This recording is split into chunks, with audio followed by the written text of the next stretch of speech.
Ji CAF 8 audit and insurance, आज का lecture number 8 आगाज करते हैं। प्रीवियस लेक्चर में हमने मैनेजमेंट रिस्पॉन्सिबिलिटीज के बारे में स्टडी किया था और आपके होम असाइनमेंट ड्यू है आज। पहले होम असाइनमेंट डिस्कस कर लेते हैं, फिर लेक्चर से रिलेटेड क्वेश्चंस आपके बाद में एंड पे लेते हैं। चलिए होम असाइनमेंट की तरफ आते हैं।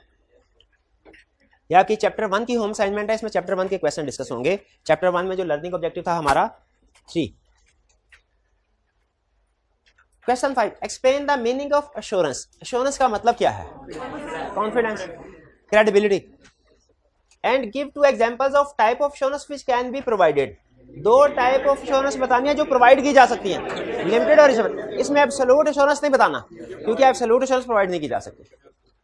Distinguishing between the two in terms of level of assurance offered by each of them.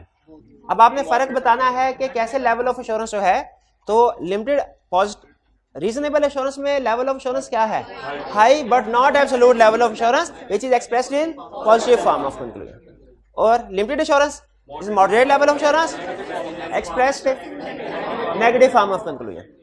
Question 5 clear? कोई प्रॉब्लम? जी यहाँ पे एश्योरेंस एंगेजमेंट की डेफिनेशन नहीं लिखनी चाहिए क्योंकि उसने आपसे एश्योरेंस के बारे में पूछा है, एश्योरेंस एंगेजमेंट के बारे में नहीं पूछा। ठीक है, एश्योरेंस सिंपल, एश्योरेंस वैसे कहीं स्टैंडर्डाइज्ड टर्म में डिफाइंड नहीं है। स्टैंडर्डाइज्ड टर्म में एश्योरेंस एंगेजमेंट डिफाइन है, लेकिन एश्योरेंस का जो जनरल मीनिंग होता है हम वो बता देंगे इसको। ठीक है, trust, credibility, confidence. Question 6, what is meant by reasonable assurance. 2 marks के साथ उसने पूछा है। रीजनेबल एश्योरेंस क्या है? 1 मिनट, जिससे पूछूं वो बताए। जी आप बताइए रीजनेबल एश्योरेंस क्या है? जी डिफाइन करें रीजनेबल एश्योरेंस। नहीं आती, आप बताइए reasonable assurance. It is high but not absolute level of assurance which is expressed in positive form of conclusion. That is in our opinion financial statements give true and fair view. ठीक है, और example क्या है इसकी? Audit of financial statement. शाबाश। B, why an auditor can not provide an absolute assurance as a result of audit. Explain. क्यों? Inherent limitation. क्या सिर्फ इनहेरेंट लिमिटेशंस ऑफ ऑडिट के अल्फाज लिख देने हैं कि वन बाय वन उनको लिखना, लिस्ट भी देनी है? अच्छा बताइए लिस्ट में कितनी एग्जांपल्स लिखनी चाहिए? देखिए 3 मार्क्स हैं, ये तो कंफर्म है ना कि 3 तो होंगी, लेकिन सम टाइम याद रखिए जब मार्किंग स्कीम हमारे सामने आती है, सम टाइम 1 पॉइंट का 1 मार्क होता है, सम टाइम 1 पॉइंट का 0.5 मार्क होता है, सम टाइम 1 पॉइंट का 0.75 मार्क होता है। तो हम कंफर्म नहीं है इस वक्त एग्जाम में बैठे बैठे कि इसके कितने मार्क्स को एलोकेट करेगा। तो बेहतर होता है कि हम सेफर अजम्पशन लें। सेफर अजम्पशन क्या होगी कि 0.5 मार्क है 1 पॉइंट का, और कोशिश करें 6 लिख दें। अगर 6 नहीं भी लिख सकते कम से कम 4 तो जरूर लिख देना, 4 या 5। ठीक है, अगर आपके पास टाइम है तो सिर्फ 3 अजम्पशंस लिख के, 3 लिमिटेशंस लिख के आगे ना चलें। ठीक है, सम टाइम इस तरह के वो मार्क्स होते हैं जिनमें स्टूडेंट को कंसेप्ट आता भी होता है लेकिन वो सम टाइम मार्क्स लूज कर जाता है। तो आपने जब मार्किंग स्कीम एलोकेट करनी है तो सेफर साइड पे आपने अज्यूम करना है मार्किंग स्कीम को कि 1 पॉइंट को 0.5 मार्क एलोकेट किए होंगे उसने। यहां पे एक लाइन लिखी थी, परसुएसिव रादर देन कंक्लूसिव, यानी most of the audit evidence is persuasive rather than conclusive. जो एब्सोल्यूट एश्योरेंस होती है इसमें कंक्लूसिव एविडेंस रिक्वायर्ड होता है, और जो रीजनेबल एश्योरेंस होती है इसमें परसुएसिव एविडेंस रिक्वायर्ड। परसुएसिव का मतलब है वो एविडेंस जिसको देख के ज्यादातर लोगों की तसल्ली हो जाए, ज्यादातर लोगों की। और कंक्लूसिव एविडेंस वो होता है जिसको देख के हर बंदे की तसल्ली हो जाए। जैसे एक छोटी सी एग्जांपल आपके साथ शेयर करता हूं। इन भाईजान के पास मोटरसाइकिल है, मैं इनसे पूछता हूं आपके पास क्या एविडेंस है कि ये आपकी मोटरसाइकिल है? ये उसकी रजिस्ट्रेशन बुक मेरे सामने रखते हैं जिसमें इसका नाम लिखा हुआ है। बताइए रजिस्ट्रेशन बुक में अगर इनका नाम लिखा हुआ है तो क्या इस बुक को देख के ज्यादातर लोग इस नतीजे पे पहुंच जाएंगे कि ये बाइक इनकी है? यह है परसुएसिव एविडेंस जिसको देख के ज्यादातर लोगों का इत्मीनान हो जाए। लेकिन याद रखे चांस ऑफ फ्रॉड तो भी है, हो सकता है रजिस्ट्रेशन बुक उन्होंने जाली बनवाई हो। यहाँ पे शनाख्ती कार्ड पाकिस्तान में जाली बन सकते हैं, ये तो फिर रजिस्ट्रेशन बुक है। तो असल रिकॉर्ड जो मोटर व्हीकल रजिस्ट्रेशन अथॉरिटी के पास है, वहां पे अगर जाके देखा जाए कि किसके नाम पे रजिस्टर्ड है इस नंबर की बाइक, तो वो कंक्लूसिव एविडेंस है। क्योंकि अब उसके बाद पूरे पाकिस्तान में कोई भी बंदा इस चीज से इनकार नहीं कर सकता कि ये बाइक इस बंदे की है जिसके नाम पे रिकॉर्ड है। तो वो जो रेगुलेटरी अथॉरिटीज के पास रिकॉर्ड है वहां पे जाके वेरिफिकेशन करके कंफर्म करना, यह है कंक्लूसिव एविडेंस। याद रखें कंक्लूसिव एविडेंस कोर्ट केसेस में रिक्वायर्ड होता है, ऑडिट में कंक्लूसिव एविडेंस रिक्वायर्ड, बल्कि कौन सा एविडेंस? परसुएसिव। ठीक है, परसुएसिव होता है। तो इसका मतलब यह है कि अगर डॉक्यूमेंट्स जाली बना के हमारे सामने रख दी गई हैं, हेर फेर किया गया, हमने डॉक्यूमेंट्स को देखा जरूर है, ठीक है, और रीजनेबल हद तक देखा है, लेकिन स्टिल बाद में पता चलता है कि वो, तो इसका मतलब है ये ऑडिटर की रिस्पॉन्सिबिलिटी नहीं है, क्योंकि most of the audit evidence persuasive होता है, कंक्लूसिव नहीं होता। हमें ऑडिट में सिखाया ये जाता है कि ऑडिट एंगेजमेंट में आपने कंक्लूसिव एविडेंस की तरफ नहीं जाना, वो एक दूसरी एंगेजमेंट बन जाते हैं। क्लियर हो गई चीज, ठीक है। तो लिमिटेशन में एक पॉइंट ये भी था, most of the audit evidence लिखा हुआ था ये पॉइंट पे। चलिए ठीक है, आगे चले जी, क्लियर हो गया ये। Next question 7, in response to an audit engagement letter send to Roof Limited RL, mister Aziz Aslam, the new chief executive of RL has requested your firm to provide absolute assurance in the audit report. Engagement letter के response में वो कह रहा है, engagement letter में आपने लिखा होगा कि हम रीजनेबल एश्योरेंस प्रोवाइड करने जा रहे हैं, उसने कहा नहीं भाई रीजनेबल एश्योरेंस नहीं, आप एब्सोल्यूट एश्योरेंस प्रोवाइड करो। देखो, ड्राफ्ट एंड एप्रोप्रिएट रिप्लाई, एक एप्रोप्रिएट रिप्लाई ड्राफ्ट करें mentioning any 4 reasons why the above request can not be complied with. Limitation, अच्छा अब उसने खुद से कह दिया एनी 4, कि हमें क्या 4 लिखनी चाहिए या to be on safe side एक आधी एक्स्ट्रा भी लिख सकते हैं, एक आधी एक्स्ट्रा भी लिख सकते हैं, ठीक। अच्छा बताइए क्या इसका लेटर फॉर्म में होना जरूरी है? ठीक है, इसका लेटर फॉर्म में लिखा होना जरूरी। जो वर्ड ड्राफ्ट है ना, इससे कुछ स्टूडेंट इस नतीजे पे पहुंचते हैं कि शायद हमने कोई लेटर ड्राफ्ट करना है, शायद हमने कोई मेमो ड्राफ्ट करना है। याद रखिए ऑडिट के पेपर में कभी भी लेटर या मेमो, ईमेल ड्राफ्टिंग नहीं टेस्ट करता, इसमें इसके मार्क्स नहीं होते, इसमें जो मार्क्स होंगे आपके ऑडिट नॉलेज के मार्क्स होंगे, तो इसमें कोई आपको फॉर्मेट वगैरह ऑप्ट करने की जरूरत नहीं है, ठीक है। हाँ, आगे चल के हम 1-2 चीज़ों के फॉर्मेट देखेंगे, जैसे मैनेजमेंट लेटर का फॉर्मेट क्या होता है वो, क्योंकि मैनेजमेंट लेटर है ही स्पेसिफिकली हमारे ऑडिट प्रोडक्ट, लेकिन जवाब देते हुए कोई प्रॉपर जो ईमेल या लेटर फॉर्मेट होता है उसको फॉलो करने की जरूरत नहीं। किसको? अजीज असलम को। हाँ जी, शेयर होल्डर्स अपॉइंट करेंगे, बिल्कुल। लेकिन चीफ एग्जीक्यूटिव एंगेजमेंट लेटर के बाद कह रहे हैं response to audit engagement letter send to Roof, यानी इसको रूफ लिमिटेड को, ये ऑडिटर को एंगेजमेंट लेटर सेंड कर दिया गया है। ऑडिटर ने एंगेजमेंट लेटर क्लाइंट को सेंड कर दिया, एंगेजमेंट लेटर साइन हो गया होगा, उसके जवाब में वो ये कह रहा है, ठीक है। लेकिन याद रखिए प्रैक्टिकली बाज़ औक़ात ऐसा होता है कि अपॉइंटमेंट शेयर होल्डर ही करते हैं, लेकिन वो बाद में कहता है अच्छा यार डिटेल की जो टर्म्स एंड कंडीशन है ना वो अब हमारे चीफ एग्जीक्यूटिव के साथ हो, हमारे किसी डायरेक्टर के साथ एग्री कर लीजिएगा, क्योंकि वो रूटीन नेचर का काम होता है। फीस वगैरह की निगोशिएशन वो हमारे डायरेक्टर चीफ एग्जीक्यूटिव के साथ कर लीजिएगा तय, ठीक है। तो बाज़ औक़ात ऐसा होता है कि कुछ मामलात में शेयर होल्डर्स अपनी पावर डेलीगेट कर देते हैं, लेकिन स्टिल अगर फर्ज कीजिए इसके ऊपर आपको समझ नहीं भी आई, क्या रिक्वायरमेंट क्लियर हो गई कि रिक्वायरमेंट में क्या पूछ रहा है, तो असल मार्क्स और रिक्वायरमेंट के होंगे, ठीक। आगे चले जी। Next, distinguish between absolute and reasonable assurance. Absolute assurance और रीजनेबल एश्योरेंस में डिफरेंशिएट करें। अच्छा अब अगेन रीजनेबल एश्योरेंस की डेफिनेशन हमने पढ़ी हुई है, एब्सोल्यूट एश्योरेंस की प्रॉपर डेफिनेशन हमने नहीं पढ़ी, तो आप इसको कंसेप्चुअली एक्सप्लेन कर सकते हैं। इसका मतलब क्या है? गारंटी प्रोवाइड करना, 100% एश्योरेंस प्रोवाइड करना, सर्टिफाई करना कि फाइनेंशियल स्टेटमेंट में किसी भी किस्म की कोई भी स्टेटमेंट नहीं है, ना बड़ी ना छोटी, ना 1 लाख की ना 1 रुपए की। रीजनेबल एश्योरेंस तो आपको बताइए, high but not. Identify the type of assurance that is expected in an audit of the financial statements. Audit of financial statement में कौन सी टाइप ऑफ एश्योरेंस दी जाती है? अच्छा अब आगे जरा समझने की जरूरत है। Clearly outlining the reasons to justify your point of view. कौन, पहले तो बताइए कौन सा पॉइंट ऑफ व्यू जस्टिफाई करवा रहे हैं कि ऑडिट में कौन सी टाइप है? रीजनेबल। पहले उसने कहा एब्सोल्यूट और रीजनेबल एश्योरेंस में फर्क बताओ, फिर कहा बताओ ऑडिट में कौन सी है, हमने कहा रीजनेबल, उसने कहा रीजंस बताओ अपना पॉइंट ऑफ व्यू जस्टिफाई करवाने के। रीजंस क्या? इनहेरेंट लिमिटेशंस ऑफ ऑडिट ही वो रीजंस हैं जिनकी वजह से हम एब्सोल्यूट एश्योरेंस नहीं बल्कि रीजनेबल एश्योरेंस प्रोवाइड करते हैं जी। ये inherent limitations of audit external audit की ही लिमिटेशंस है। ये तो मैंने आपको बताया, जहां कहीं सिर्फ वर्ड ऑडिट यूज करूं इससे मुराद एक्सटर्नल ऑडिट, तो बिल्कुल ये एक्सटर्नल ऑडिट की इनहेरेंट लिमिटेशंस है जी। एग्जामिनर भी इसी तरह करेगा जी। हाँ जी जी बिल्कुल, एब्सोल्यूट डिस्टिंग्विश करते हुए एब्सोल्यूट की सिर्फ डेफिनेशन लिखेंगे और रीजनेबल एश्योरेंस की भी सिर्फ डेफिनेशन लिखेंगे। वो तो देखिए आपका अगला। अच्छा इस क्वेश्चन में आप बता सकते हैं कितने पार्ट्स हैं? बज़ाहिर ये लगता है एक क्वेश्चन है, लेकिन असल में ये 3 in 1 क्वेश्चन है। इसमें 3 पार्ट्स है, एक डिस्टिंग्विश वाला, एक दूसरा आइडेंटिफाई टाइप और तीसरा रीजंस वाला। तो आपने इन तीनों को अलग-अलग हेडिंग दे के आंसर करना है।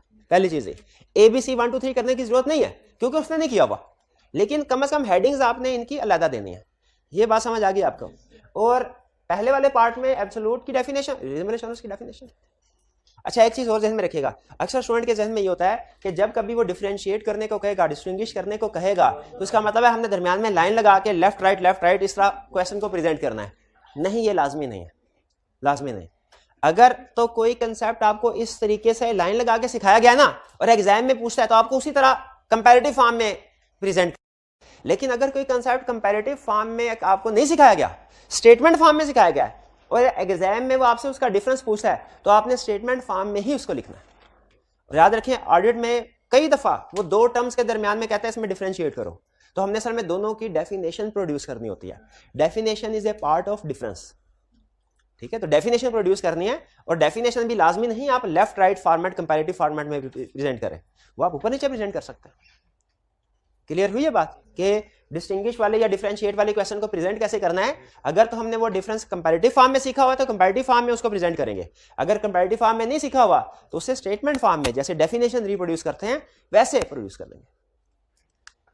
Next question 9, describe 3 limitations of external audits. तीन पूछी, तीन पूछी, हम एहतियातन एक आधी एक्स्ट्रा लिख दें क्योंकि ये तो आपको बता दिया ना, एक आधी एक्स्ट्रा लिखने से कोई फर्क नहीं पड़ता, हम सेफर साइड पे रहते हैं। अगर गलत भी हो जाए तो वो अल्टरनेट को चेक कर लेता है। इंटरनल ऑडिट की क्या लिमिटेशन होगी वो हमारे सिलेबस में है ही नहीं, वो हमारे सिलेबस में है ही नहीं। लेकिन एक्सटर्नल ऑडिट की ही कुछ लिमिटेशन इंटरनल ऑडिट की बन जाती है, लेकिन वो हमारे सिलेबस कभी भी नहीं पूछेगा, गारंटी है कभी नहीं पूछेगा इंटरनल ऑडिट की लिमिटेशन क्या है। एक्सटर्नल ऑडिट क्लियर हो गई?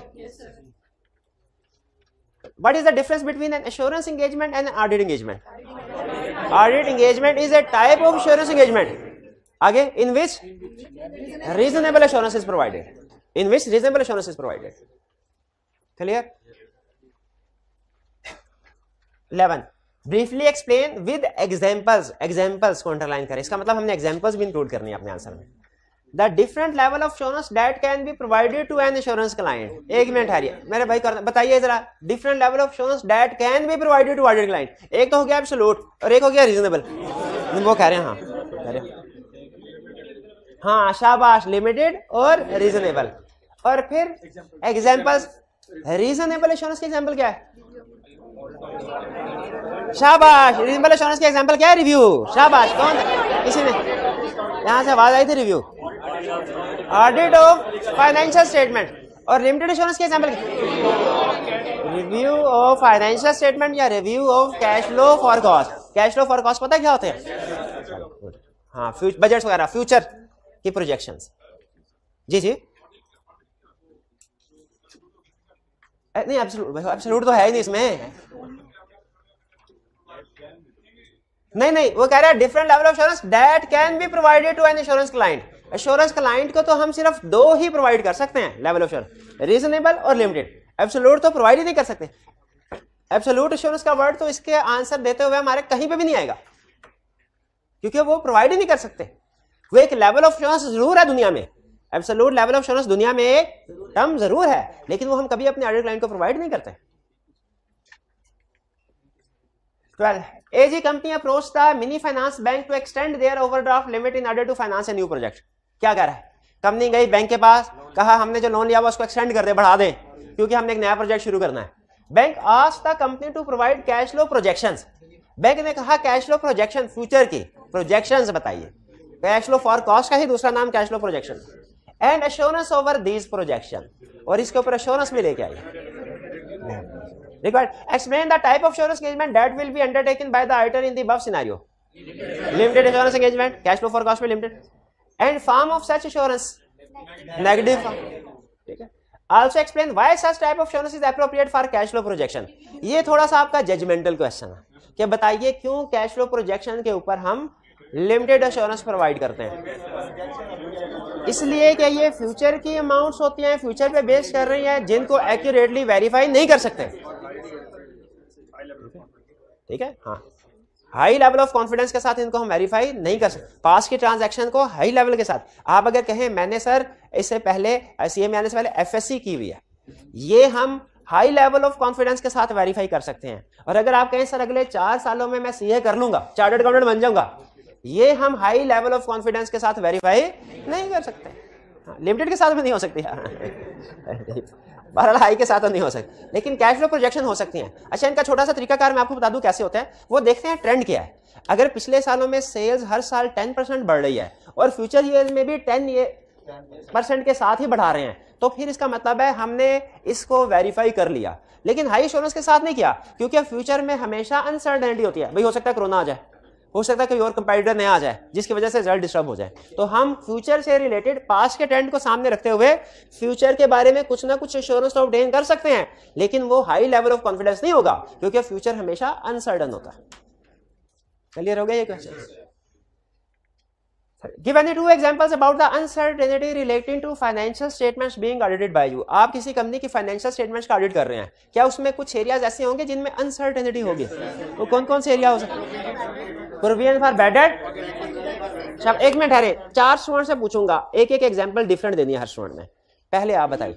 प्रोविजन फॉर वारंटी, शाबाश। आप प्रोविजन फॉर लिटिगेशन, शाबाश। प्रोविजन फॉर बैड डेट, शाबाश। और गोइंग कंसर्न, हाँ गोइंग कंसर्न भी एक अच्छी एग्जांपल है, ठीक है। गोइंग कंसर्न नहीं, गोइंग कंसर्न बिल्कुल अच्छी एग्जांपल नहीं है।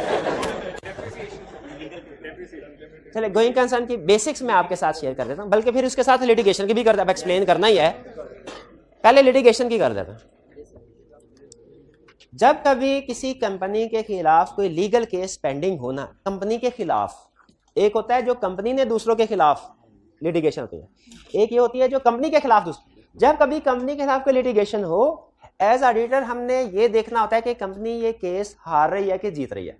अगर ये केस हार रही हो तो हमने इसकी प्रोविजन रिकॉर्ड करवानी होती है, और अगर कंपनी लीगल केस जीत रही हो, इसको फाइनेंशियल स्टेटमेंट्स में डिस्क्लोज करवाना होता है। ये आपने अकाउंटिंग में पढ़ा हुआ है, चले नहीं भी पढ़ा हुआ तो पता चल गया। लीगल केस कंपनी के खिलाफ पेंडिंग हो, चल रहा है, अभी बता रहा, अभी ऑडिट में तो पढ़ लिया। अगर कंपनी के खिलाफ लीगल केस पेंडिंग हो, हमने इवैल्यूएट करना होता है कि कंपनी ये केस हारेगी कि जीतेगी। अगर कंपनी ये केस हारेगी तो जो भी अमाउंट वगैरह पे करनी पड़ेगी उसकी प्रोविजन रिकॉर्ड करवानी है, और अगर कंपनी ये केस जीतेगी तो प्रोविजन तो रिकॉर्ड नहीं करवानी, उसको डिस्क्लोज करवाना नोट्स के कंपनी के खिलाफ ये केस चल रहा। ये बात समझ आ गई। इसमें एज ऑडिटर सबसे अहम कंसेप्ट पता क्या है? ऑडिटर को ये कैसे पता चलेगा कंपनी केस हारेगी कि जीतेगी?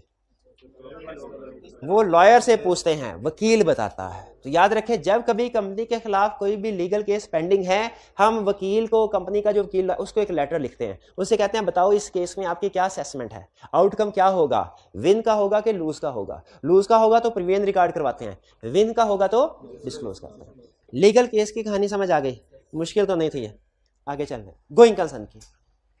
गोइंग कंसर्न का मतलब है कि कंपनी अगले 12 महीनों तक चले। अगर तो चांसेस हैं कि कंपनी अगले 12 महीनों तक चलेगी या उससे ज्यादा चलेगी, तो हम कहते हैं ये कंपनी गोइंग कंसर्न है। और अगर नजर आ रहा हो कुछ हालात और वाकयात की वजह से कि कंपनी अगले 12 महीने नहीं चलेगी, ठप हो जाएगी, वो हालात वाकयात कुछ भी हो सकता है, मैं उस तरफ नहीं जा रहा। हो सकता है कंपनी की मेजर प्रोडक्ट फेल हो जाए, हो सकता है कंपनी के कोई की स्पॉन्सर जो है वो कंपनी को छोड़ जाए, अहम डायरेक्टर्स जो हैं वो रिजाइन कर दें, कुछ और भी इश्यूज हो सकते हैं। अगर कभी इस तरह हो कि नजर आ रहा हो कंपनी अगले 12 महीनों के अंदर अंदर ठप हो जाएगी, तो हम कहते हैं ये कंपनी गोइंग कंसर्न नहीं है। नहीं। अब अगर कंपनी गोइंग कंसर्न हो तो हम फाइनेंशियल स्टेटमेंट्स में करंट और नॉन करंट की क्लासिफिकेशन करते हैं, लेकिन अगर कंपनी गोइंग कंसर्न नहीं है तो फिर ये क्लासिफिकेशन नहीं, सारे के सारे करंट आ जाते हैं और मार्केट वैल्यू पे आ जाते हैं। करंट एसेट तो आपको पता है हमेशा वो मार्केट वैल्यू पे, लोअर ऑफ कॉस्ट एनआरवी का रूल होता है। असल में आपको ये रूल सिखाया जाता है इन्वेंट्री में, हालांकि ये हर करंट एसेट में रूल लगता है कि आपने लोअर ऑफ कॉस्ट और मार्केट वैल्यू पे। अगर गोइंग कंसर्न नहीं है कंपनी तो फाइनेंशियल स्टेटमेंट में सारे के सारे एसेट्स और लायबिलिटी करंट हो जाएंगे। ठीक है भाई, करंट ही हो जाने चाहिए ना, क्योंकि कंपनी ने अगले 12 महीनों के अंदर बंद हो जाना। तो इसका मतलब ये हुआ कि कंपनी गोइंग कंसर्न है कि नहीं है, इसका सिग्निफिकेंट इंपैक्ट पड़ता है। और अब जाहिर है ये अंदाजा लगाना जजमेंट का काम है, अनसर्टेनिटी है। हो सकता है कंपनी गोइंग कंसर्न हो 12 महीने, हो सकता है ना हो, अंदाजे लगाते हैं ना हम। तो ये भी एक अनसर्टेनिटी की बड़ी एग्जांपल है। क्लियर? चलिए डेप्रिसिएशन, शाबाश, डेप्रिसिएशन भी बिल्कुल अच्छी एग्जांपल है। गुडविल, वो भी एक अच्छी एग्जांपल, अनसर्टेनिटी की अच्छी एग्जांपल है। ठीक, नहीं, वॉल्यूम 2 के भी क्वेश्चन दिए थे। चलिए ऐसा करते हैं, वॉल्यूम 2 के अब कल कर लेते हैं, क्योंकि मैं चाह रहा हूँ साथ साथ हम अपना लेक्चर भी कंटिन्यू करें, ताकि आप कुछ ना कुछ नए कंसेप्ट भी सीख के जाए। नहीं, चैप्टर 2 की अभी असाइनमेंट मैंने आपको कोई नहीं दी, अभी चैप्टर 1 की कंप्लीट हो जाए, फिर उसके बाद चैप्टर 2 की। लेकिन देखें, आपको इतना तो पता है कि असाइनमेंट तो आपको मिलनी है, इसीलिए बेहतर है कि हर जो लर्निंग ऑब्जेक्टिव आप पढ़ रहे हैं ना, उसके साथ साथ लिखते जाए, ताकि एंड पे 1-2 दिन में आपको ज्यादा ओवरबर्डन फील ना करे। साथ साथ लिखते जाए, असाइनमेंट आपको मिलनी है, ये ध्यान में रखें, ये डाउट नहीं आपके ध्यान में आना चाहिए कि शायद सर असाइनमेंट नहीं देंगे। तो बेहतर यही है कि साथ साथ आप उसको लिखते रहें। हाँ, आपको एक रियायत दे देता हूँ, एक रियायत, लेकिन आपने इसका मिस यूज नहीं करना, बल्कि रहने दें।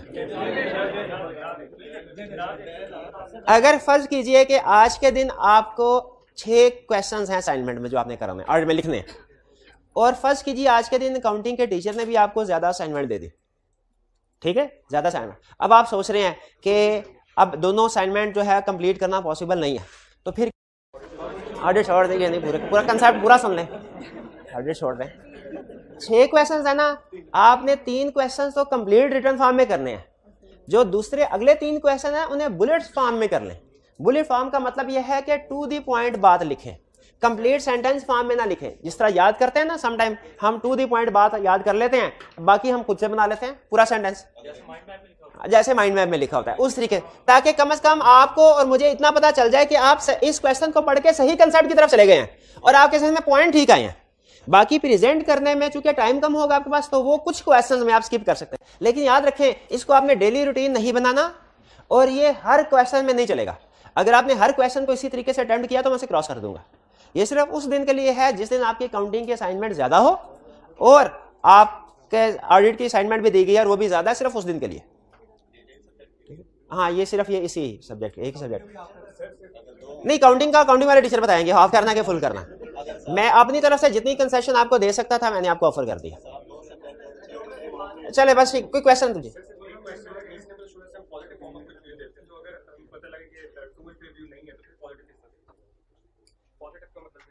नहीं, अच्छा, ये अभी मैंने आपको सिर्फ इतना बताया कि पॉजिटिव फॉर्म ऑफ कंक्लूजन, कि अभी जो मैंने आपको एग्जांपल दिया ना, ये उस वक्त की एग्जांपल है जब फाइनेंशियल स्टेटमेंट्स ठीक है। In our opinion financial statements give true and fair. जब financial statement true and fair भी प्रेजेंट नहीं करेंगी, उस वक्त की वर्डिंग क्या होगी वो अभी नहीं मैंने आपको सिखानी, ठीक है, वो नेक्स्ट चैप्टर आएगा उसमें सिखाऊंगा। क्लियर? अच्छा, हाइब्रिड में अगर किसी भी स्टूडेंट का कोई क्वेश्चन हो तो पूछ लीजिए। हाइब्रिड क्लास में किसी भी स्टूडेंट का कोई क्वेश्चन है तो पूछ लीजिए, नहीं तो फिर आगे चलते हैं। जी जी, नहीं सो नहीं गए, उनको समझ आ रही है सारी। जी जी, क्वेश्चन स्टूडेंट ने ये पूछा है, सर सीईओ मैनेजमेंट का हिस्सा है कि डायरेक्टर का हिस्सा है? ठीक है, इसका जवाब देने से पहले मैं आपसे ये पूछ लूं कि लॉ के सब्जेक्ट के हवाले से बताऊं कि ऑडिट के सब्जेक्ट के हवाले? लॉ में सीईओ डायरेक्टर है, लेकिन ऑडिट में सीईओ मैनेजमेंट का हिस्सा है, मैनेजमेंट का हिस्सा है। अगर कभी कह देना कि internal auditor is reporting to CEO, तो आपने ये नहीं समझना कि इंटरनल ऑडिटर डायरेक्टर्स को रिपोर्ट कर रहा है, आपने क्या समझना है, इंटरनल ऑडिटर मैनेजमेंट को रिपोर्ट कर रहा है। लेकिन अच्छा, लॉ के हवाले से लॉ ये कहता है कि सीईओ डायरेक्टर है नहीं, क्योंकि वो ऑनरेरी, वो अगर ना भी डायरेक्टर हो, सीईओ का डायरेक्टर होना जरूरी नहीं है। हाँ, पूरा लॉ नहीं, सीईओ का डायरेक्टर, लेकिन अगर वो डायरेक्टर नहीं है तो ऑनरेरी डायरेक्टर होता है, उसके पास सारी प्रीमियम वैसे अप्लाई होती है। ये ज़हन में रखेगा, इसको कंफ्यूज नहीं करना कंसेप्ट को। क्या भला, सीईओ ऑडिट में मैनेजमेंट है, लॉ में डायरेक्टर है। सीईओ ऑडिट में मैनेजमेंट का हिस्सा है, लॉ में डायरेक्टर्स का हिस्सा। और कोई क्वेश्चन? चलिए अब स्टडी करते हैं। अच्छा, हम स्टडी कर रहे थे 5 elements of insurance engagement study किए, 3 पार्टी पढ़ लिया, सॉरी इसमें सब्जेक्ट मैटर पढ़ लिया, सूटेबल क्राइटेरिया पढ़ लिया, 3 पार्टी स्टार्ट किया था। 3 पार्टी में 3 पार्टीज होती हैं, responsible party, practitioner, users. Responsible party यानी मैनेजमेंट की रिस्पॉन्सिबिलिटी हमने पढ़ ली, और ये भाई मुझे बताएंगे रिस्पॉन्सिबिलिटी मैनेजमेंट की क्या है, मैनेजमेंट किस चीज की जिम्मेदार है ऑडिट में, मैं क्या क्या काम मैनेजमेंट ने करने हैं। 1 मिनट और कोई नहीं बोलेगा, ये भाई बताएंगे, वो उनसे वो मैनेजमेंट है, उसे पूछना क्या जिम्मेदारी भाई तेरी, क्या रिस्पॉन्सिबिलिटी था मैनेजमेंट की? कुछ नहीं यार, कुछ पढ़ा ही नहीं। ये है, हाँ, उससे पूछा, खुद नहीं पता। जी भाई बताइए। टू प्रिपेयर फाइनेंशियल, अच्छा आगे कहानी आपने बता देनी है, in accordance with applicable financial reporting framework, this includes estimates, counting policies, वो कहानी से मुझे सिर्फ मेन पॉइंट चाहिए। लेकिन इसका ये मतलब नहीं कि क्वेश्चन का जवाब देते हुए भी आप सिर्फ की टर्म्स लिखें, ये ध्यान में रखिएगा। टेस्ट होता है ना तो स्टूडेंट वही अल्फाज लिख रहा होता है, to preparation of financial statement, उसके बाद अगर आपने टेस्ट में या पेपर में प्रेजेंट करते हुए कंप्लीट सेंटेंस फॉर्म में आंसर देना है, ये ध्यान में रखिएगा। दूसरी रिस्पॉन्सिबिलिटी, एक मिनट हारी बस यार ऐसे ना कर, इंटरनल ऑडिट क्यों नहीं याद करके, for design and implementation of internal control, और तीसरी क्या थी, to provide information to auditor. ठीक है, इसमें एडिशनल इंफॉर्मेशन भी थी और unrestricted access to persons within the entity. अच्छा, इसके साथ नीचे एक और लाइन भी लिखी थी कि कुछ स्पेसिफिक रिस्पांसिबिलिटीज भी हैं जो हम आगे चल के कहीं पढ़ेंगे। जैसे स्पेसिफिक रिस्पांसिबिलिटी में गोइंग कंसर्न की जिम्मेदारी शामिल है, फ्रॉड को प्रिवेंट डिटेक्ट करना, रिटन रिप्रेजेंटेशन। रिटन रिप्रेजेंटेशन क्या होती है, ये रिटन फॉर्म में इंफॉर्मेशन होती है जो मैनेजमेंट ऑडिटर को प्रोवाइड करती है। लेकिन अगर आप देखें ना तो आईकैप ने इसको अलग से रिटन रिप्रेजेंटेशन को लिखा हुआ है, लेकिन अगर थोड़ा सा सोचे ना तो रिटन रिप्रेजेंटेशन वो इंफॉर्मेशन है जो मैनेजमेंट ऑडिटर को प्रोवाइड करती है। ये हमारे इंफॉर्मेशन वाले पॉइंट में कवर हो जाता है, जो तीसरा पॉइंट में लिखा है to provide information to auditor, तो रिटन रिप्रेजेंटेशन भी इंफॉर्मेशन ही है, ये आगे चल के पढ़ेंगे आप। ठीक है, उसमें कवर हो, लेकिन बहरहाल स्पेसिफिक रिस्पांसिबिलिटी है, स्पेसिफिक रिस्पांसिबिलिटी में चलता है गोइंग कंसर्न की रिस्पांसिबिलिटी, सब्सिक्वेंट इवेंट की रिस्पांसिबिलिटीज, रिलेटेड पार्टी की। यानी अच्छा, स्पेसिफिक रिस्पांसिबिलिटी में मैं जितनी भी एग्जांपल दे रहा हूं ना आपको एक भी समझ नहीं आएगी क्योंकि आपने पढ़ी नहीं हुई रिलेटेड पार्टीज क्या, लेकिन मैं सिर्फ आपको इतना बताना चाह रहा हूं कि कुछ ना कुछ स्पेसिफिक रिस्पांसिबिलिटीज होती हैं। देखिए ओवरऑल रिस्पांसिबिलिटी आपको समझ आ गई ना क्या है, क्यों बोला, क्योंकि मैंने समझाई थी। स्पेसिफिक रिस्पांसिबिलिटी समझ नहीं आई ना क्योंकि मैंने समझाई ही नहीं। हाँ, गोइंग कंसर्न आज हल्की सी डिस्कशन हुई है, वो शायद अब आपको समझ आ गई हो थोड़ी बहुत, लेकिन ये सारी हमने one by one concept detail में स्टडी करना है। ठीक है, तो आपको इतना पता हो कि कंसेप्ट हैं जरूर, अभी तो सिर्फ इंट्रोड्यूस करा रहा हूं, ये कंसेप्ट है, एग्जैक्टली इनमें क्या चीजें हैं वो आगे चल के पढ़ना। तो कल हमने मैनेजमेंट की रिस्पांसिबिलिटी पढ़े, अब बताइए ऑडिटर की रिस्पांसिबिलिटी होगी क्या नहीं। अच्छा, ये कंसेप्ट केस स्टडी का कंसेप्ट है, रट्टे के लिहाज से तो उसमें दो लाइनें हैं कि ऑडिटर की क्या रिस्पांसिबिलिटी है। भाई मैनेजमेंट की रिस्पांसिबिलिटी है तो ऑडिटर की भी तो रिस्पांसिबिलिटी होगी कोई। इसमें आपने इसको याद करने के पॉइंट ऑफ व्यू से नहीं, समझने के पॉइंट ऑफ व्यू से सुनना। ठीक है, आईकैप इसमें 99% केस स्टडी में कंसेप्ट को टेस्ट करता है, रिप्रोडक्शन में नहीं करता, लेकिन याद भी कर लीजिएगा, ज्यादा फोकस समझने के ऊपर। पढ़ क्या रहे हैं, सुने, ऑडिटर इज रिस्पॉन्सिबल, जिम्मेदार है, यानी ऑडिटर ने ये काम करना है।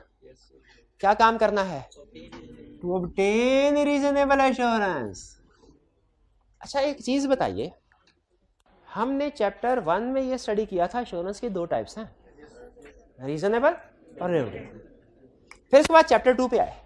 फर्ज कीजिए हमारे सिलेबस में कोई 23 चैप्टर्स हैं अगर, तो चैप्टर 2 से लेके चैप्टर 22 तक अब बाकी जितने भी चैप्टर्स हैं ना वो रीजनेबल एश्योरेंस से रिलेट करते हैं, यानी ऑडिट से, और जो एक चैप्टर है वो रिव्यू से रिलेट करता है। आप में से कोई स्टूडेंट जज कर सकता है कि ऑडिट के लिए इतने ज्यादा चैप्टर्स और रिव्यू के लिए सिर्फ एक चैप्टर क्यों है? क्योंकि ऑडिट में हाई लेवल ऑफ एश्योरेंस है, ज्यादा प्रोसीजर्स, रिव्यू में moderate level of assurance, come procedure. इसलिए एक दो और रीजन भी हैं, वो बाद में पढ़ेंगे, बड़ी रीजन यही है। Auditor responsible to obtain reasonable assurance. किस चीज के बारे में reasonable assurance? Whether financial statements give true and fair view. और फिर रीजनेबल एश्योरेंस ऑब्टेन करने के बाद दबा के बैठ जाए कि शेयर होल्डर्स को बताए, कैसे बताए? यानी इसकी रिस्पॉन्सिबिलिटीज में हमने अभी तक 2 पॉइंट पढ़े। पहला रीजनेबल एश्योरेंस ऑब्टेन करना, दूसरा उस रीजनेबल एश्योरेंस के लिहाज से रिपोर्ट इशू करना। यानी अगर रीजनेबल एश्योरेंस मिल गई है तो रिपोर्ट हो सकता है कुछ और हो, रीजनेबल एश्योरेंस नहीं मिली तो हो सकता है रिपोर्ट कुछ और हो, मिसस्टेटमेंट है तो हो सकता है रिपोर्ट कुछ और हो। मिसस्टेटमेंट यानी रिपोर्ट इशू करेगा जो भी रीजनेबल एश्योरेंस है उसको एश्योरेंस मिली होगी, ये रिस्पॉन्सिबिलिटी पूरी करते हुए जो भी आउटकम, जो भी सिचुएशन उसके सामने आई होगी उसके लिहाज से रिपोर्ट इशू करेगा। अच्छा, रिपोर्ट किसको इशू की जाती है? क्वेश्चन मेरा ये है, क्या ऑडिटर पूरे ऑडिट में सिर्फ शेयर होल्डर्स को ही कम्युनिकेट करता है या शेयर होल्डर्स के अलावा कुछ दूसरे लोगों को भी कम्युनिकेट कर सकता है? जिससे पूछूंगा वो बताएगा। जी मेरे भाई, ये भाई हिलाई क्या ऑडिटर ऑडिट के दौरान में जो काम करता है प्रोसीजर, उसके नतीजे में सिर्फ शेयर होल्डर को कम्युनिकेट करता है कि कुछ दूसरी पार्टीज को भी कम्युनिकेट करता है? सिर्फ शेयर होल्डर को करेगा, बाकी किसी को कुछ भी कम्युनिकेट नहीं करेगा? भाई कुछ और लोगों को भी कर सकता है, जैसे मैनेजमेंट को। एग्जाम्पल बताइए। मैनेजमेंट लेटर, क्या मैनेजमेंट लेटर मैनेजमेंट को कम्युनिकेट नहीं करता? अच्छा सोच के मुझे बताइए, अगर उसे कोई नॉन कंप्लायंस पे लॉज एंड रेगुलेशन नजर आए, कोई इरेगुलरिटी नजर आए, इलीगल काम होता नजर आए, मनी लॉन्ड्रिंग होती नजर आए, क्या उसे रेगुलेटरी अथॉरिटी को कम्युनिकेट करना चाहिए? अगर रिक्वायर्ड है कि ऑडिटर करेगा तो फिर करना चाहिए, वरना नहीं। याद रखें, कुछ इलीगल काम होते हैं, कुछ नॉन कंप्लायंस पे लॉज एंड रेगुलेशन होते हैं, वो रिपोर्ट करने होते हैं, कुछ नहीं करने होते। जैसे अगर मनी लॉन्ड्रिंग हो रही है तो शायद रिपोर्ट करेगा, ठीक है। अगर उसे ड्रग्स का धंधा चल रहा है रिपोर्ट करे। लेकिन अगर किसी को रिश्वत दी है मैनेजमेंट ने कि भाई ये मीटर जल्दी लगवा देना हमारा, ये लो 50,000 रुपये रिश्वत, ये भी इलीगल है, इसको रिपोर्ट करना रिक्वायर्ड नहीं है। तो कुछ इलीगल काम है जो रिपोर्ट करना रिक्वायर्ड है हमारे ऊपर, कुछ इलीगल काम है जो रिपोर्ट करना रिक्वायर्ड। तो आपने हर स्टूडेंट क्या करता है, हर इलीगल काम पे कहता है मैं रेगुलेटरी अथॉरिटीज को कम्युनिकेट करूंगा। नहीं, जहां पे लॉ ने कहा हुआ है कि ऑडिटर ये रिपोर्ट करेगा वहां पे हमने करना है, वरना नहीं करना। क्लियर हुई ये बात? तो इसका मतलब ये है कि ऑडिटर की टोटल 3 तरह की रिस्पॉन्सिबिलिटीज हो गई। एक रीजनेबल एश्योरेंस ऑब्टेन करना कि फाइनेंशियल में ठीक है, फिर उस रीजनेबल एश्योरेंस की रिपोर्ट बना के शेयर होल्डर को इशू करनी है। और अगर इसी रीजनेबल एश्योरेंस को ऑब्टेन करते हुए उसे कोई इलीगल काम वगैरह नजर आए या कोई और मसले मसाइल नजर आए तो वो कुछ अदर्स को भी कम्युनिकेट कर सकता है। इसको कम्युनिकेट करेगा। ये अदर से क्या मुराद है? Other than share holders. लेकिन कब? अगर ISS international standards on auditing कहेंगे, उसको रिक्वायर करेंगे कि ये चीज कम्युनिकेट करो, तो फिर वो दूसरे लोगों को कम्युनिकेट करेगा, वरना कम्युनिकेट नहीं करेगा, वरना कम्युनिकेट नहीं करेगा। हमारे प्रोफेशन में एक रूल होता है कॉन्फिडेंशियलिटी का, और ये मेडिकल प्रोफेशन में भी रूल होता है कि डॉक्टर के ऊपर जिम्मेदारी है वो अपने पेशेंट के जो भी मामलात हैं, जो भी इंफॉर्मेशन है, उसको कॉन्फिडेंशियल रखेगा, किसी भी थर्ड पार्टी को डिस्क्लोज नहीं करेगा, चाहे कोई पूछते रहे। लेकिन सम टाइम डॉक्टर्स होते हैं इसको डिस्क्लोज, कुछ जगहों पे उन्होंने एक्सेप्शन भी दी हुई है कि अगर मरीज बिल्कुल मरने वाला ना, लो आके इनको बता दो कि भाई इसका बंदोबस्त कर लें।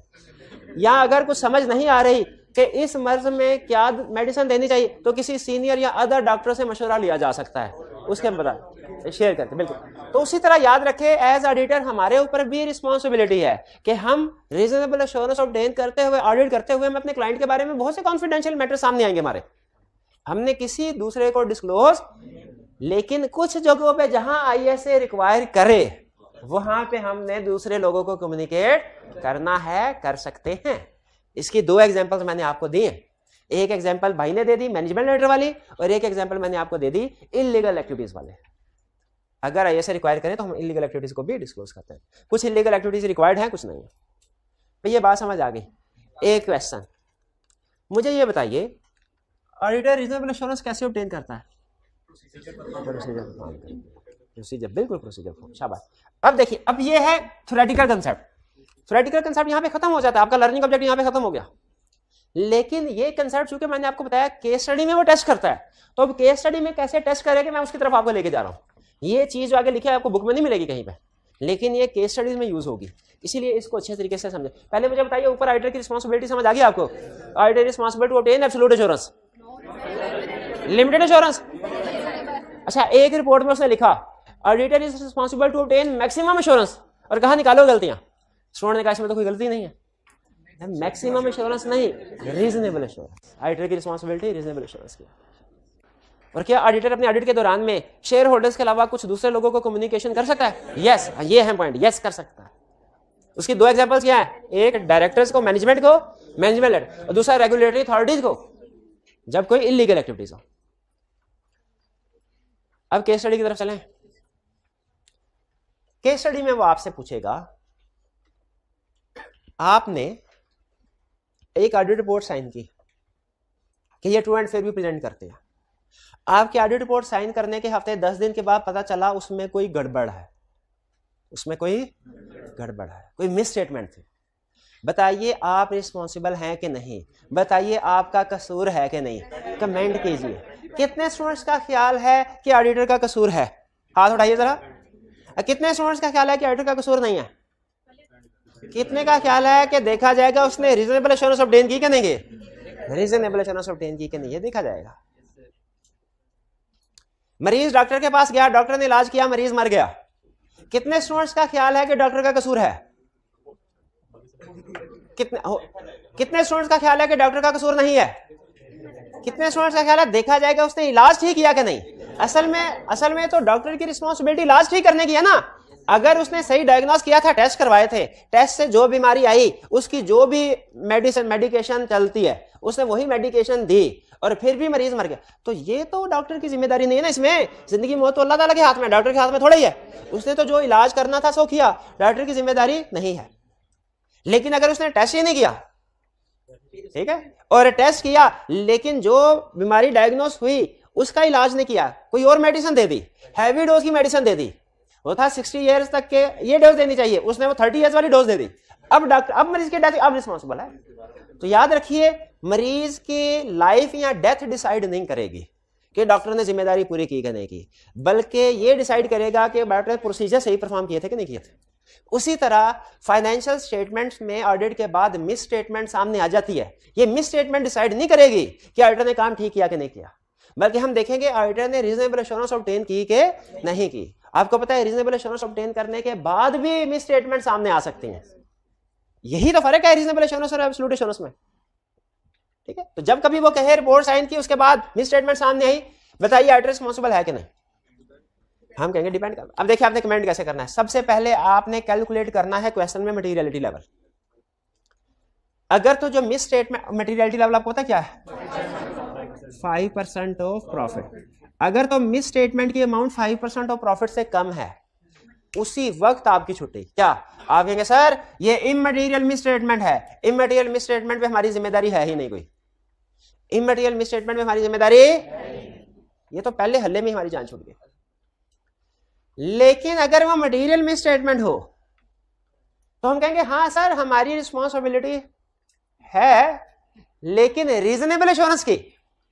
मटेरियल मिस स्टेटमेंट में भी हमारी रिस्पॉन्सिबिलिटी किसकी है? अगर हमने रीजनेबल एश्योरेंस ऑब्टेन की है तो हम जिम्मेदार नहीं है, चाहे मटेरियल मिस स्टेटमेंट क्यों ना सामने आ जाए।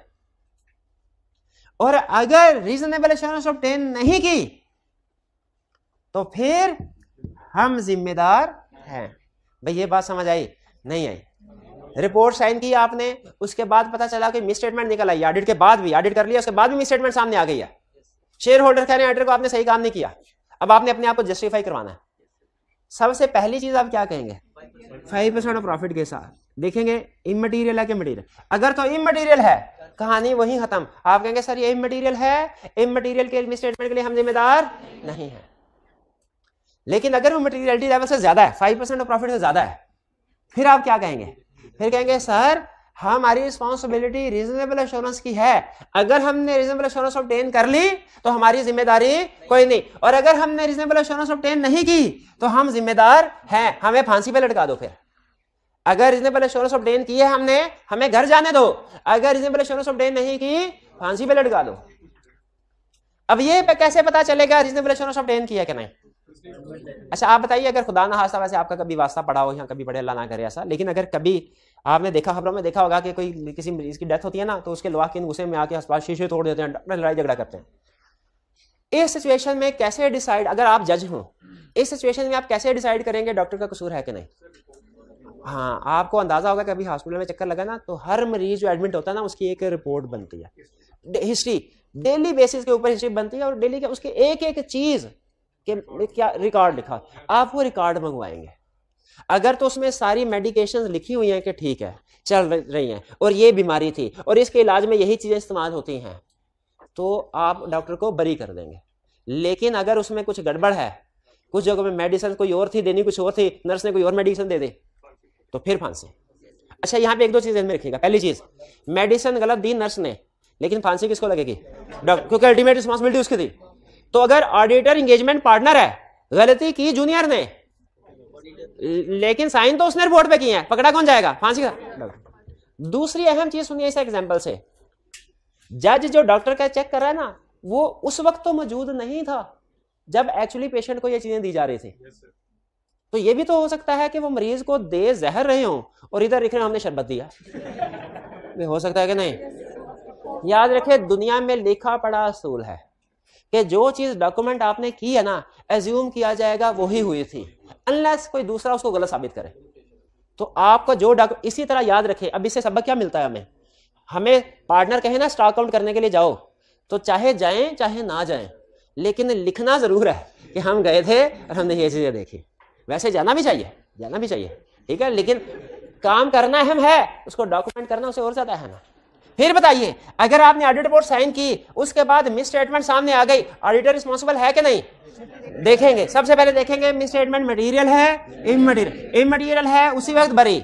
मटेरियल है तो अभी भी इसको ऑडिटर को पकड़ना आसान नहीं है। इवन अगर ऑडिट के बाद मटेरियल मिस स्टेटमेंट भी आ जाए ना, बड़ी भी, स्टिल ऑडिटर कहेगा मेरी तो रिस्पॉन्सिबिलिटी रीजनेबल एश्योरेंस की थी।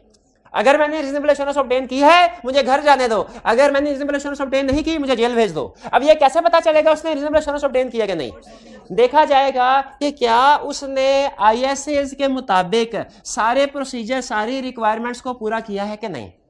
अगर उसने आईएसएस के मुताबिक सारे प्रोसीजर, सारी रिक्वायरमेंट को पूरा किया है, सारे प्रोसीजर, सारी रिक्वायरमेंट को पूरा किया है, तो फिर उसने रीजनेबल एश्योरेंस ऑब्टेन कर ली, उसका कोई कसूर नहीं। लेकिन अगर उसने किसी एक रिक्वायरमेंट को भी पूरा नहीं किया तो भाई बात समझ आई। चलें एक और एग्जांपल जो फिट बैठे, जो आपके दिल को लगे जाके। क्लास में फर्ज कीजिए 100 स्टूडेंट्स हैं, पेपर दिया, रिजल्ट आया, 3 फेल हो गए। प्रिंसिपल साहब ने आके मुझसे पूछा, प्रिंसिपल साहब ने आके टीचर से पूछा कि आपके 3 स्टूडेंट क्यों फेल हुए हैं? बता, आपने सही नहीं पढ़ाया। क्या कहा आपने? सही नहीं पढ़ाया। मैं क्या कहूंगा उनसे? मैं सर 100 स्टूडेंट थे, उनमें से 3 फेल हुए। इमटेरियल, ये तो इमटेरियल है भाई। इमटेरियल नहीं है क्या? इस बात पे मुझे जॉब से निकाल देंगे? निकाल देना चाहिए? नहीं निकालना चाहिए ना, इमटेरियल है भाई। 2 3 4 तो फेल हो ही जाते हैं। अच्छा फर्ज कीजिए, अब ये बात समझ आ गई। अगर फर्ज कीजिए 3 नहीं 30 फेल हो गए, 30 फेल हो गए। अब प्रिंसिपल साहब, मटेरियल है ना, अब प्रिंसिपल साहब ने कहा आपने सही नहीं पढ़ाया, आप सही नहीं पढ़ाते, इतने ज्यादा मटेरियल स्टूडेंट फेल हो गए हैं। मैं क्या कहूंगा? मैं कहूंगा सर अभी नहीं, अभी कंक्लूजन पे ना पहुंचे, पहले देखें मैंने रीजनेबल एश्योरेंस ऑब्टेन किया कि नहीं, मैंने अपनी जिम्मेदारी पूरी, मेरी जिम्मेदारी थी रीजनेबल एश्योरेंस, मैंने वो पूरी की है कि नहीं। आप ऐसा कीजिए, मेरे सारे लेक्चर्स की रिकॉर्डिंग निकलवाए और आईकैप का सिलेबस सामने रखवाए। अगर तो मैंने जितने भी टॉपिक्स थे सारे के सारे स्टूडेंट्स को पढ़ा दिए हैं तो मेरी रिस्पॉन्सिबिलिटी खत्म, पूरी हो गई। लेकिन अगर एक टॉपिक भी ऐसा है जो मैंने नहीं पढ़ाया तो फिर मुझे फांसी पे लटका दे भाई। ऐसे ही होना चाहिए ना। मुझे बताइए, उस्ताद की भी जिम्मेदारी सिलेबस कंप्लीट करवाने की होती है कि स्टूडेंट को पास करवाने की? सिलेबस कंप्लीट करवाने की, और पास करवाने की नहीं होती। कामयाबी नाकामी उस्ताद के हाथ में नहीं है, किसके हाथ में है? अल्लाह के हाथ में। ठीक है, इसीलिए याद रखें, हम रीजनेबल एश्योरेंस प्रोवाइड करते हैं। हाँ, क्या कोई स्टूडेंट इम्तिहान के बाद फेल हो जाए, इस बात का सबूत है कि टीचर ने ठीक नहीं पढ़ाया, अपनी जिम्मेदारी पूरी नहीं की? इस बात हो भी सकता है, नहीं भी हो सकता, हो भी सकता नहीं, डिपेंड, ये देखा जाएगा उसने टॉपिक सारे कराए क्या नहीं, उसने टेस्ट सारे कंडक्ट करवाए कि नहीं, उसने पास पेपर डिस्कस किए कि नहीं किए, वो एग्जामिनर कमेंट स्टूडेंट के साथ शेयर करता रहा कि नहीं करता रहा। ठीक है, ये सारी चीजें अगर होती रहे तो जिम्मेदारी। भाई ये कंसेप्ट समझ आया? ये आपको केस स्टडी में टेस्ट करेगा। अच्छा, फिर ये तो हो गया मिस स्टेटमेंट। बाद बात ऐसा होता है, वो कहता है ऑडिट हुआ, उसके बाद मिस स्टेटमेंट नहीं सामने आई, कोई और प्रॉब्लम सामने आई, जैसे वीकनेस इन इंटरनल कंट्रोल। तो याद रखें, हमारी रिस्पॉन्सिबिलिटी होती है। ये वैसे अहम कंसेप्ट है, अगर ये समझ आ गया ना, आप यहीं पे लेक्चर को रोक के खत्म भी कर सकते हैं। आगे सिर्फ एडिशनल कंसेप्ट बता रहा हूं जो बाद में भी कहीं किसी जगह बताने हैं। ऑडिटर की रिस्पॉन्सिबिलिटी सिर्फ रिपोर्ट ठीक है कि नहीं ये नहीं होती, ये तो होती है, लेकिन कुछ जगहों पे रिक्वायर्ड है कि ऑडिटर ने कुछ दूसरे लोगों को चीजें कम्युनिकेट करनी है। इन जगहों पे अगर कोई चीज कम्युनिकेट करना जरूरी था और ऑडिटर ने नहीं किया, तो हालांकि फाइनेंशियल स्टेटमेंट्स ठीक भी हैं, लेकिन फिर भी ऑडिटर को रिस्पॉन्सिबल करार दिया जा सकता है। फिर भी ऑडिटर को रिस्पॉन्सिबल करार, जैसे किसी जगह पे कोई स्मगलिंग हो रही थी, इलीगल एक्टिविटी हो रही थी, मनी लॉन्ड्रिंग हो रही थी, और ऑडिटर ने नहीं बताया, ऑडिटर को पता था नहीं बताया। अब बताइए, फाइनेंशियल स्टेटमेंट बिल्कुल ठीक है, लेकिन ये चूंकि उसने क्रिमिनल एक्टिविटी को छुपाया जो उसे पता चल गई थी, क्या कोर्ट उसे सजा देगी कि नहीं देगी। इसीलिए सम टाइम याद रखे फाइनेंशियल स्टेटमेंट से हट के भी ऑडिटर की रिस्पॉन्सिबिलिटी होती है कि उसने कुछ रेगुलेटरी अथॉरिटीज को चीजें कम्युनिकेट करनी है, और अगर वो कम्युनिकेट नहीं करता तो उसको रिस्पॉन्सिबल करार दिया जा सकता है। इसकी एग्जांपल्स क्या है? इसकी एग्जांपल ये है कि कुछ चीजें ऐसी हैं जो हमने प्रोफेशनल बॉडीज या रेगुलेटर्स को बतानी है। प्रोफेशनल बॉडी या रेगुलेटर हम कहते हैं आईकैप और एससीसीपी को। जैसे नो क्लॉर का मतलब होता है non compliance with laws and regulation. No कटा यानी non, C means compliance, laws and regulation. अगर यानी in short violation of law. Non compliance का मतलब वायलेशन होता है ना, कंप्लाई करना मतलब मानना, नॉन कंप्लाई मतलब वायलेट करना। अगर कहीं पे लॉ की वायलेशन हो और रिक्वायर्ड है रेगुलेटरी अथॉरिटीज को बताना, हम नहीं बताएंगे तो चाहे फाइनेंशियल स्टेटमेंट ठीक है, हम जिम्मेदार हैं। अगर ऑडिटर कभी विड्रॉ करता है किसी मसले मसाइल की वजह से, तो उसने आईकैप को बताना होता है कि मैं क्यों विड्रॉ कर रहा हूं। विड्रॉ का मतलब पता क्या होता है? दो टर्म्स है, वैसे ही एग्जाम में क्वेश्चन नहीं आता, आपसे वैसे पूछ रहा हूं देखने के लिए कि आप अलर्ट बैठे कि नहीं। एक होता है डू नॉट एक्सेप्ट, एक होता है विड्रॉ। दोनों में कोई फर्क है? डू नॉट एक्सेप्ट है एक्सेप्टेंस से पहले, विड्रॉ का वर्ड यूज होता है एक्सेप्टेंस के बाद। क्या कोई ऑडिट क्लाइंट हमारे पास आया, हमारे पास ये राइट है कि हम डू नॉट एक्सेप्ट कर लें? क्या हमारे पास ये राइट है पहले एक्सेप्ट कर लिया, बाद में पता चला तो बड़ा गड़बड़ वाला क्लाइंट है, क्या बाद में विड्रॉ कर सकते हैं? लेकिन जब बाद में विड्रॉ करते हैं ना, हमने आईकैप को बताना। अगर ना बताएं तो हम जिम्मेदार होंगे, हमें पेनल्टी बताना होता है। क्यों विड्रॉ? क्योंकि स्टैट्यूटरी ऑडिट होता है ना, तो लीगल रिस्पॉन्सिबिलिटी होती है हमें ऑडिट करना। वरना क्लाइंट प्रैक्टिस में बाजू का ऐसे होता है, ऑडिटर ने विड्रॉ किया और क्लाइंट एससीसीपी ने ना रिक्वायरमेंट होती है कि फाइनेंशियल स्टेटमेंट ऑडिट रिपोर्ट के साथ कंपनी में सबमिट करवानी है। एक कंपनी ने अपनी ऑडिट रिपोर्ट सबमिट नहीं करवाई, एससीसीपी ने उसके ऊपर 20 लाख जुर्माना आयद कर दिया। उसने कहा सर हमारा कसूर नहीं है, जुर्माना ऑडिटर पे आयद करें। क्यों? ऑडिटर ने ऑडिट रिपोर्ट नहीं दी, वो हमें वादे करता रहा है कि मैं इस तारीख को रिपोर्ट दे दूंगा, इस तारीख को रिपोर्ट दे दूंगा, इस तारीख को रिपोर्ट दे दूंगा। एससीसीपी ने ऑडिटर को पकड़ा, ये रियल केस है। ऑडिटर ने कहा सर झूठ बोल रहे हैं, असल में सिचुएशन ये थी कि ये हमें इन्फॉर्मेशन नहीं दे रहे थे, और ये कह रहे थे 20 तारीख को इन्फॉर्मेशन दे देंगे, 25 को दे देंगे, 30 को दे देंगे, ड्यू डेट गुजर गई, हमारा नहीं इनका कसूर है। तो इस सिचुएशन में एससीसीपी ने कहा भाईजान अगर आपको टाइम पे इन्फॉर्मेशन नहीं, तो आपकी जो एग्रीड डेडलाइन थी एंगेजमेंट लेटर में डेट थी, या तो आप एंगेजमेंट लेटर को रिवाइज करवाते, डेट एक्सटेंड करते, या आप उसी डेट के ऊपर मॉडिफाइड रिपोर्ट दे देते, या ये भी नहीं करना था ना तो विड्रॉ कर लेते और हमें बता देते, उस सूरत में हम आपको ना पकड़ते। लेकिन अब मैनेजमेंट कह रही है कि अब देखिए बाहिर यही लग रहा है ना, एंगेजमेंट लेटर पे डेट एग्री हुई थी ऑडिट रिपोर्ट, और ऑडिटर ने उस डेट के ऊपर रिपोर्ट नहीं दी, तो वो तो उसी का। तो इसीलिए याद रखें विड्रॉ भी हम कुछ सिचुएशन में कर सकते हैं, लेकिन फिर रेगुलेटरी अथॉरिटीज को बताना। और दोस्त अच्छा कम्युनिकेशन, हम देखें रिपोर्ट हमारी प्राइमरी रिस्पॉन्सिबिलिटी वो तो जाती है शेयर होल्डर्स को। मैं समझा क्या रहा हूं आपको कि शेयर होल्डर्स के अलावा भी कुछ लोगों के साथ हम कम्युनिकेशन करते हैं। उसमें एक पार्टी है रेगुलेटर्स, प्रोफेशनल बॉडीज, और एक पार्टी है डायरेक्टर्स। डायरेक्टर्स भी एक तरह से अदर देन शेयर होल्डर्स ही है ना, अदर्स की कैटेगरी में आएंगे, क्योंकि शेयर होल्डर डायरेक्टर्स को क्या क्या मैटर्स कम्युनिकेट करते हैं हम। सबसे बड़ी example weakness in internal control, और दूसरा ये बड़ी इंटरेस्टिंग एग्जांपल है, बार बार रहेगी, मॉडिफिकेशन इन रिपोर्ट। ये क्या कह रहा है भला? प्रैक्टिकली सुन लीजिएगा, यह है 2 चाबी गवर्नेंस। क्या लिखा है? प्रैक्टिकली जब कभी हमारे सामने कोई गड़बड़ आए ना, हम डायरेक्ट रिपोर्ट इशू करने की बजाय पहले मैनेजमेंट से रिक्वेस्ट करते हैं कि सर आप इसको ठीक कर लें वरना रिपोर्ट मॉडिफाई हो जाएगी। अगर मैनेजमेंट ठीक कर ले तो शिवाय, अगर मैनेजमेंट ठीक ना करे तो अभी भी नहीं, अभी फिर नेक्स्ट स्टेप पे जाते हैं, 2 चार्ज विद गवर्नेंस से रिक्वेस्ट करते हैं सर आपके जूनियर जो है ना मैनेजमेंट देखें वो ये गड़बड़ कर रहे हैं, उन्होंने तो ना कर दिया है, हम अपनी हुज्जत पूरी कर रहे हैं, आपको बता रहे हैं, आप अगर कोई करेक्टिव एक्शन ले सकते हैं अभी तो ले लें वरना मॉडिफाइड रिपोर्ट तैयार है। याद रखें अगर डायरेक्टर्स करेक्टिव एक्शन ले लें तो भी हमारा काम तो हो गया, लेकिन अगर फिर भी डायरेक्टर करेक्टिव एक्शन ना ले तो फिर उसके बाद हम मॉडिफाइड रिपोर्ट इशू करते हैं। लेकिन याद रखें ये लाजिम है हमारे ऊपर, जब कभी मॉडिफाइड रिपोर्ट इशू करनी है पहले मैनेजमेंट और फिर उसके बाद डायरेक्टर्स को जरूर कम्युनिकेट करना है, वरना डायरेक्टर्स बाद में कहते हैं यार एक दफा हमसे तो बात करके देखते, हम तो मैनेजमेंट की ऐसी की तैसी कर देते, तो आपकी बात नहीं, एक दफा भी आपने हमारे साथ जिक्र नहीं किया, तो हम फिर उसको एक दफा डायरेक्टर के साथ जिक्र, हमने मैनेजमेंट के साथ डिस्कस किया, फिर डायरेक्टर के साथ डिस्कस किया, नहीं माने तो फिर मॉडिफाइड रिपोर्ट हाजिर। फिर ऑडिटर्स इंडिपेंडेंस, ऑडिटर को इंडिपेंडेंट होना चाहिए। अगर किसी वजह से आपके ख्याल में ऑडिटर की इंडिपेंडेंस छोटा इशू है कि बड़ा इशू? ऑडिटर को स्टार्ट में इंडिपेंडेंट होना चाहिए कि थ्रू आउट द ऑडिट? कोई ऐसी सिचुएशन है जिसमें ऑडिटर स्टार्ट में तो इंडिपेंडेंट हो, बाद में ड्यूरिंग ऑडिट इंडिपेंडेंट ना हो?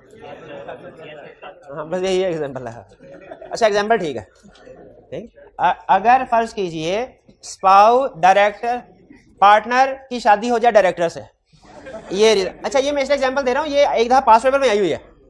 हाँ जी, और आपको समझ भी आ जाएगी, समझ भी आ जाएगी।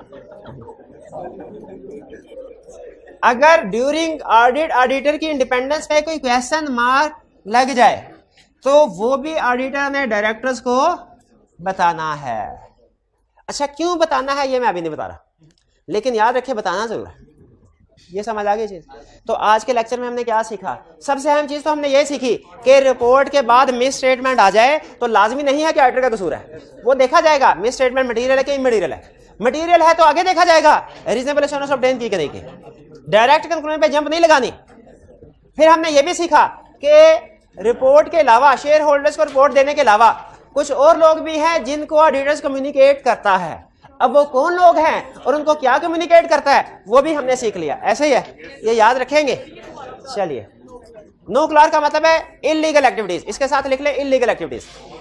लेकिन ये अगर आप इसका मतलब याद कर लें, non compliance with laws and regulation, तो ये प्रोफेशन में ना आई के आपने बड़े इसके ऊपर सेमिनार भी किए हुए कि इस सिचुएशन में ऑडिटर्स को क्या करना चाहिए। तो ये अक्सर टर्म आप प्रोफेशन में सुनने को मिलेगी, नो क्लार्क। जी, आज का लेक्चर यहाँ पे खत्म करते हैं हम। अल्लाह हाफिज।